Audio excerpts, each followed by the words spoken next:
തന്റെ രണ്ടാനച്ഛനെ പോലെ മനുഷ്യത്വമില്ലാത്ത ഏതോ ഒരു ലോറിക്കാരനാണ് എന്റെ അച്ഛന്റെ ദേഹത്തോടെ വണ്ടി കയറ്റി ഇറക്കിയത്, എന്നെ ഇടിച്ചു തെറിപ്പിച്ചത്. അന്ന് അച്ഛനെ മാത്രമല്ല, ഞാൻ മഴ നനയാതെ കൈപ്പിടിച്ചിരുന്ന എന്റെ അയ്യപ്പസ്വാമിയും കൂടിയാ തെറിച്ചു പോയത്. പിന്നെ രണ്ടുപേരും ഞാൻ കണ്ടിട്ടില്ല. ഐസി കിടന്നുകൊണ്ട് അച്ഛന്റെ ബോഡി പോലും.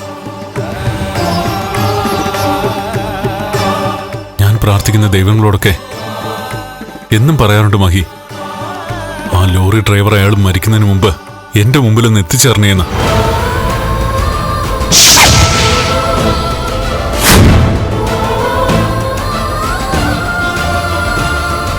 അതുപോലെ തന്നെ ആ അയ്യപ്പസ്വാമിയെ തിരികെ കൊണ്ടു തരണേന്ന് പലപ്പോഴും പ്രാർത്ഥിക്കാറുണ്ട്. അതേതായാലും നടന്നോ? എങ്ങനെ? അല്ല, അതുപോലൊരു അയ്യപ്പസ്വാമിയല്ലേ താനിപ്പോ നമ്മുടെ പൂജാമുറി കൊണ്ടുവച്ചിരിക്കുന്നത്.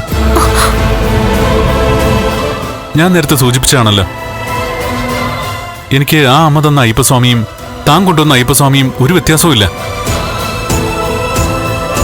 എന്റെ വിളി ദൈവം കേട്ടതുപോലെ അതെന്റെ പൂജാമുറിയിൽ വരുമായിരുന്നു.